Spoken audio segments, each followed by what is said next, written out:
एक असा माणूस ज्याने गड फिरण्यासाठी स्वतःची नोकरी सोडली.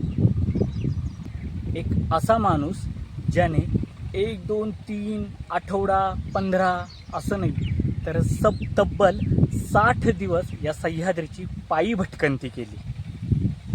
एक असा माणूस ज्याने 60 दिवसात 60 किल्ले पाहिले. एक असा माणूस ज्याने फक्त या 60 दिवसात 60 किल्लेच नाही पाहिले तर त्या 60 किल्ल्यांविषयी इतकं अनुभव संपन्न लिहिलं, प्लस त्यांचे स्केचेस आणि सुंदर सुंदर चित्रही काढली.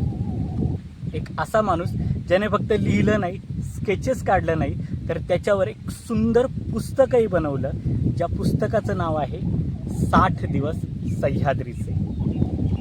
आणि या अवलियाचं नाव आहे श्रीपाद हिरलेकर. यांनी हे इतकं सुंदर पुस्तक लिहिले. याच पुस्तकाविषयी आज आपण पाहणार आहोत. Welcome to my channel.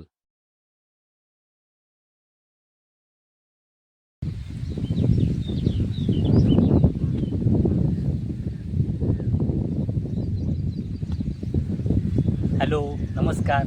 तुमच्या सर्वांचं पुन्हा एकदा स्वागत आहे आपल्या संतोष सातपुते या यूट्यूब चॅनलमध्ये. घरात फार गरम होत होतं, पुण्याला तर अगदीच गरम होतं. त्यामुळे मी गावाला आलो आणि मस्त बांधावर आंब्याच्या सावलीत बसले. मध्ये इथलं वारं वगैरे जाणवत असेल, इतकं थंडगार वारं आहे ना, छान वाटतं. आणि त्या वातावरणात आपल्या आवडीचं पुस्तक वाचायला भेटलं, बस सुंदर. त्या पुस्तकाची गंमत सांगणार. हे पुस्तक का वाचतोय मी ते. त्या पुस्तकाचं नाव तुम्हाला वाचता येते का? 60 दिवस सह्याद्रीचे.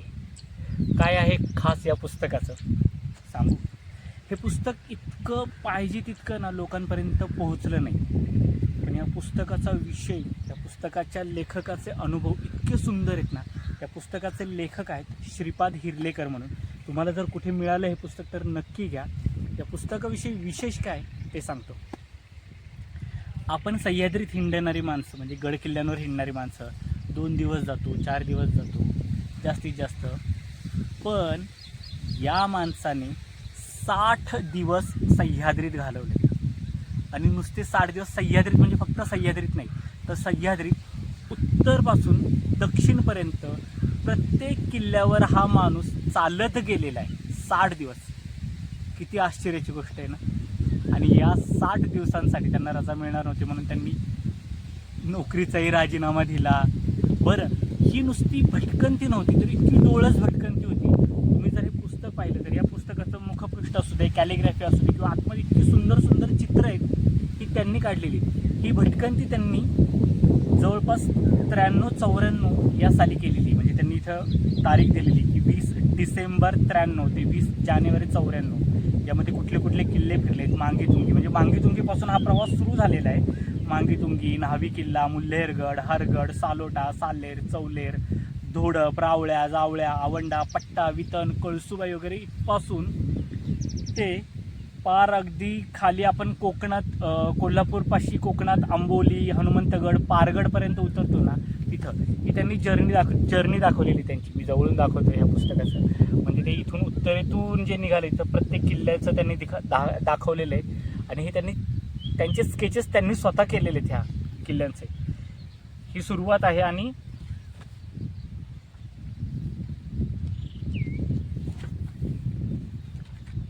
इकडं बघा, हे असे ते ह्या रूटनी शेवटपर्यंत पार रांगणा, मनोरंजनगड, मनसंतोषगड, आंबोली, हनुमंतगड, पारगड इथपर्यंत. आणि नुसते किल्लेच नाही तर किल्ल्याच्या या प्रदेशात येणारे बेडसे लेणी किंवा भाजी लेणी जे लोणावळ्यापाशी आहेत, तर त्या लेण्यासुद्धा त्यांनी केल्या. तर काय वेळ असेल ना या माणसाचं की 60 दिवस तो नुसता मधल्या घाटात. बरं, गाडी नाही, काही नाही, काही नाही, एका किल्ल्यावरनं उतरायचं, दुसऱ्या किल्ल्यावर चढायचं, असं रोज 60 दिवस हा माणूस फक्त किल्ले चढत गेलेला, उतरत गेलेला आहे. मधल्या घाटवाटातून किती माहिती असेल. आणि त्या काळात 93-94 साली ज्यावेळेस मोबाईल नव्हते किंवा मॅप्स नव्हते, गुगल मॅप वगैरे हे आत्ताची झालेली, त्या काळात त्यांनी ती भटकंती केलेली. या माणसाचं नावच जास्त करून माहिती नाही. आणि बरं, पुस्तकसुद्धा ऐतिहासिक माहिती नाही. म्हणजे आपण जेव्हा गड किल्ल्यांबद्दल लिखाण असतं तर आपण एकतर ऐतिहासिक लिखाण असतं किंवा ललितपर लेखन असतं. म्हणजे ललितपर म्हणजे कथा कादंबऱ्यां टाईप लिहिणं, म्हणजे गोनी दांडेकरांनी जसं गडकिल्ल्यांचं लिहिलेलं आहे किंवा बाबासाहेब पुरंदरेंनी लिहिलेलं आहे. आणि ऐतिहासिक म्हणजे आनंद पाळंदे सर किंवा भगवान चिले सर किंवा आपले प्र.के. घाणेकर सर यांनी जसं ते ऐतिहासिक नोंदी करून ठेवलेल्या आहेत. दुर्गमहर्षी प्रमोद मांडे सरांचं एक आहे. तर यांनी ते मिक्सअप केलेली ती शैली, म्हणजे ऐतिहासिक माहिती पण देतात, पण यांच्यात मधनंच लोकगीतं लोककथा इतक्या सुंदर पद्धतीने त्यांनी गोवलेल्या आहेत ना. त्यामुळे हे पुस्तक इतकं सुंदर पद्धतीने आपल्याला त्या प्रत्येक म्हणजे मांगीतुंगीपासून सुरू झालेला हा प्रवास पारगड हनुमंतगडपर्यंत आपल्याला सोडतो. इतकं सुंदर हे पुस्तक आहे. याच्यामध्ये तुम्हाला जागोजागी त्यांनी मॅप्स दाखवलेले आहेत. बरं, आणखी एक वैशिष्ट्य माहिती का या पुस्तकाचं, ड्रोन ड्रोन जे आहे ते कॅमेरे जे आहेत ते आत्ता आलेले आहेत. म्हणजे आपल्याला बर्ड व्ह्यू जो किल्ल्यांचा दिसतो तो आपल्याला आत्ता तो कळायला लागलेला आहे त्या यंत्रामार्फत. किंवा उद्धव ठाकरेंचं महाराष्ट्र दिशा म्हणून एक गड किल्ल्यांचं पुस्तक होतं, ते सगळ्या हेलिकॉप्टरनी ते फोटो काढलेले ते आपल्याला ते वरून तो व्ह्यू दाखवण्यासाठी. पण या पुस्तकात 93-94 साली या चित्रकाराने कसे काय बरं हे बर्ड व्ह्यूचे जे अँगल्स काढलेले आहेत, रायगडाचा जो काढलेला आहे इतकं सुंदर आहे ना. म्हणजे रायगडापासून पुढे राजगड दिसतो, तोरणा दिसतो, सिंहगड किंवा गोप्या घाट, तेलबैलाचा सवाष्णीचा घाट, हे त्यांनी इतकं सुंदर पद्धतीने ते मॅपिंग करून काढलेलं आहे ना. ते नुसते किल्ले फिरले नाहीत, तर किल्ले फिरण्याबरोबर त्यांनी त्या अनुभवाबद्दल इतकं सुंदर लिहिलेलं आहे. बरं, स्केचेस केलेले आहेत, स्वतःचं जेवण त्यांनी स्वतः बनवलेलं आहे. आणि हा जो प्रवास आहे ना तो खरंच ऐकण्यासारखा आहे. बरं, मी तुम्हाला यातलं एक चित्र दाखवतो. हे बघा, या अशा पद्धतीची चित्र त्यांनी काढलेली तुम्हाला इथे दिसेल. रायगडाचे जे बुरुज आहेत, रायगडाचा जो हा महादरवाजा आहे किती सुंदर पद्धतीने काढलेले आहे. किंवा शरभांची चित्र असतील किंवा महाराजांचा जो राजवाडा आहे, ही जी शिवराई आहे ती किती सुंदर पद्धतीनं काढलेलं आहे. इथं बघा, हा रायगडाचा टॉप व्ह्यू आहे. हा 93-94 साली त्यांनी काढलेला आहे. म्हणजे तुम्हाला जर आता मला माहिती नाही मोबाईलमध्ये तितकं दिसते का नाही बरोबर. हे बघा, हा टॉपचा अँगल सगळं जवळ येऊन दाखवतो. हे बघा, हे बघा, हे त्यांनी स्केचेस चित्र काढलेली आहेत. सह्याद्रीचा गराडा, रायगडाचा पहाड, छत्री निजामपूर, इथं रायगडचा टॉप व्ह्यू आहे. हे आपल्याला महाराजांचा राजवाडा, जगदीश्वराचं मंदिर इकडं आहे, ही बाजारपेठ. आणि इथून रायगडाच्या इथून बघा त्यांनी कसं सुंदर हे केलेले आहे. वेळवंड नदी, गोप्या घाट किंवा भाटघराचं धरण, हा राजगड आहे इकडं, का इथं तोरणा आहे, हे पानशेतचं धरण आहे, वरसगाव, खडकवासला. हे बघा, या प्रकारची चित्र आहेत. आणि इतके सुंदर आहेत ना. प्रत्येक किल्ल्यावर गेल्यावर हा कांगोरीच्या किल्ल्याबद्दलचं,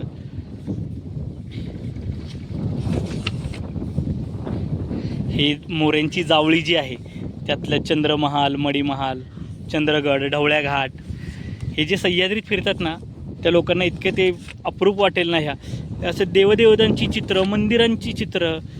हे प्रतापगडच्या भवानीचं चित्र आहे बघा. तुम्हाला एक गंमत दाखवते बघा, टॉप व्ह्यू प्रतापगडचा. किती सुंदर काढलेली ती माची प्रतापगडची वगैरे, इतकं मस्त आहे ना हे. बघा, तुम्हाला हे एक चित्र, हे बघा, महाराजाने अफजल खानाची भेट शामियानात कशी झाली ते. हे ते अफजल खानाच्या पालखीचे भोई वगैरे, किती डिटेलिंगमध्ये वर्क केलेलं आहे त्यांनी. हे आणखी एक हे चित्र खूप बघण्यासारखं आहे. ही आहे कोयनेची दुनिया. केवढा मोठा मॅप आहे हा. आणि बघा, कोयनेची दुनिया, ह्या ज्या पंचगंगा ज्या नद्या आहेत त्या पंचनद्या, म्हणजे आपल्या महाबळेश्वराच्या तिथे ज्या उगम पावतात, सावित्री, वेण्णा, कोयना, कृष्णा वगैरे, त्या नद्यांचं वाहन बघा ना, मगर. त्याच्यानंतर मग त्या कोयनेच्या सफरीत काय आहे तर गवा आहे, शेकरूखार, अजगर, माकड, तो उडणारा सरडा, सांबार, हरिण, ते काळवीट जे आहे ते. किती सुंदर त्यांनी ते शिवकालीन पूल जो दाखवला जातो, रामवरदायनी, जावळी प्रतापगडचा किल्ला. हे बघा, ही सगळी कोयनेची दुनिया, अख्खी कोयनेची सफर घडवलेली त्यांनी.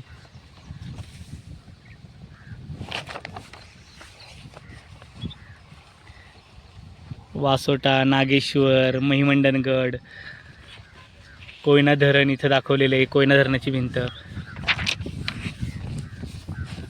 आणि हे वारणेचा जे आहे ते तिथलं की कलावंतिनीची विहीर, भैरवगड, प्रचितगड वगैरे जे आहेत ते इतकं सुंदर. पानंसुद्धा इतकी छान केलेली आहेत ना त्यांनी बघा. आणि सगळंच पुस्तक इतकं भारवलेलं आहे ना, मस्त, इतकं छान वाटतं.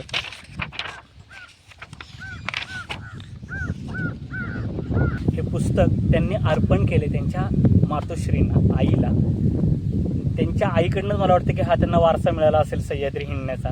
कारण त्यांनी त्या अर्पण पत्रिकेत लिहिले की वयाच्या 60व्या वर्षी ही राजगडाचा बालेकिल्ला तू अगदी सहजरित्या सोडून गेलीस, त्यामुळे तुला हे पुस्तक अर्पण. म्हणजे वयाच्या 60व्या वर्षी तुम्ही राजगडाचा बालेकिल्ला आपल्याला माहिती आहे किती टफेस्ट आहे चढायला, मधला जो पट्टा आहे तो, म्हणजे 60 वर्षाच्या माणसाच्या दृष्टीने तर. पण त्या गेल्या होत्या आणि त्यामुळे त्यांनी हे जे पुस्तक आहे त्यांना अर्पण केलेलं आहे. लेखकाची लेखनशैली समजून येण्यासाठी मी तुम्हाला थोडं वाचून दाखवतो. त्यांचं इतकं सुंदर लिहिलेलं आहे ना बघा. आणि निघालो कोयनेच्या जंगल जागिरीतून म्हणजे जंगलाच्या जहागिरीतून, गेलो दुधोशीच्या रस्त्यावरून, कोयना किनारी आणि कोयनेच्या उदरी, मरळ, शेंगळ, टोकीळ, टोकदार दातेरी आणि दुसरी लालपरी, अशा कितीतरी माशांच्या जाती कोयना किनारी. जे मरळ, शेंगळ, टोकीळ वगैरे जे ह्या माशांच्या जाती लिहिण्यात सुद्धा त्यांच्या एक मीटर आहे. म्हणजे नुसतं गद्य लिखाण असं नाही, गद्य पद्य मिक्स करून असं त्यांनी लिहिलेले. पुढच्या वळणावर मागे पाहिले, दूर झाडीत रामवर्धायनीचे शिखर झळकले, माथ्यावर कमान पाठीचा भुरप्याचा डोंगर, तोच तटबुरुजांचा प्रतापगड डोकावला. आणि मग पुढच्या वळणावर खोगीर पाठीचा मकरंदगड झळकला. इथे सुंदर उपमा आहे, खोगीर पाठीचा, घोड्यावर जे खोगीर असतात, खडकात खोदलेले खोगीर मकरंदगड. या खोगीरावर स्वार व्हायचंय तुला. राजांनी कधीतरी उच्चारलेले, बखरीत नोंदवलेले शब्द आठवले. आमच्या या प्रदेशात कल्पनेचा घोडा देखील नाचवणे कठीण, मग तो जिंकणे दूरच, संबंधे बेकयास. काल्पनिक घोड्यावरचे खरे खोगीर समोर होते. 8 मुऱ्यांची आणि 12 मावळांची शिवशाही मागे गेली होती. नरवीर तानाजी, प्रतापगड, रायगडचा राजबंदी, मोहित्यांची मंजुळा, थोरातांची कमळा यांचे कृष्णधवल स्मृतिरंजन मागे पडले होते. ज्या ब्लॅक अँड व्हाईट फिल्म ज्या भाईजींनी केल्या होत्या त्या. भगव्यातून बाहेर पडल्यावर कोयना वारणाची हिरवी अंतपुरे पुढे होती. म्हणजे त्यांची हिरवी जी झाडी आहे ती. रस्ता सोडून उजवीकडे कोयनेच्या पात्राकडे उतरत गेलो.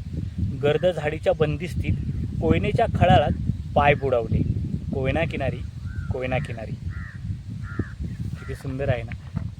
तर इथे मागे त्यांचा फोटो आहे, श्रीपाद हिरलेकर म्हणून.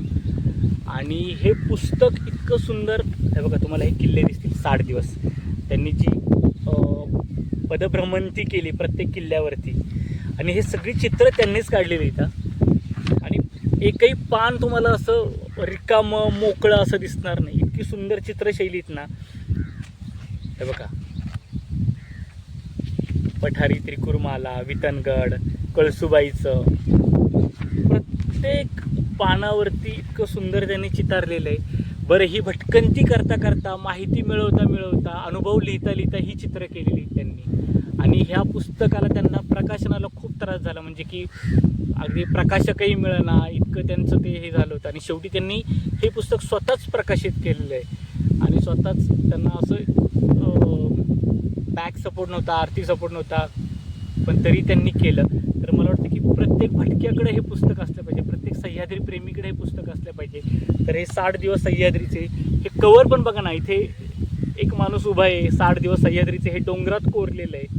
इथेही गुंफा, घळी, गडद असं काहीतरी डोंगराचा प्रकार दाखवलेला आहे त्यांनी. आणि हा माणूस याकडे पाहतोय. तर हे त्यांचा अनुभव आहे, तो किती सुंदर आहे. मागचं पानही किती सुंदर आहे, मागचं पुठ्ठाही किती सुंदर आहे. तर हे पुस्तक तुम्ही जर तुम्हाला जर मिळालं तर नक्की घ्या. कारण ते इतकं सुंदर लिहिलेलं आहे. आणि प्रत्येक भटक्याकडं, प्रत्येक गडप्रेमीकडं, प्रत्येक महाराष्ट्रप्रेमीकडं ज्यांना सह्याद्री कळतो. कारण महाराष्ट्र वेगळा सह्याद्री हा असूच शकत नाही, किंवा सह्याद्री वेगळा महाराष्ट्र हा असूच शकत नाही. त्यामुळे सह्याद्रीबद्दल इतकं सुंदर लिखाण केलेलं आहे या व्यक्तीने. तर प्लीज तुम्ही जर तुम्हाला श्रीपाद हिरलेकर सरांचं हे जर पुस्तक मिळालं तर आवर्जून घ्याच. तर याच नोटवर आजचा व्हिडिओ इथेच संपवतो. आणि जर तुम्हाला आवडलं असेल किंवा तुम्हाला जर पुस्तक पाहिजे असेल तर मी तुम्हाला नक्की त्यांचे कॉन्टॅक्ट डिटेल देतो आपल्या डिस्क्रिप्शनमध्ये. तर तिकडनं हे पुस्तक मागवा. आणि जर व्हिडिओ आवडला असेल तर लाईक करा, कमेंट करा, शेअर करा आणि सबस्क्राईब करा. धन्यवाद.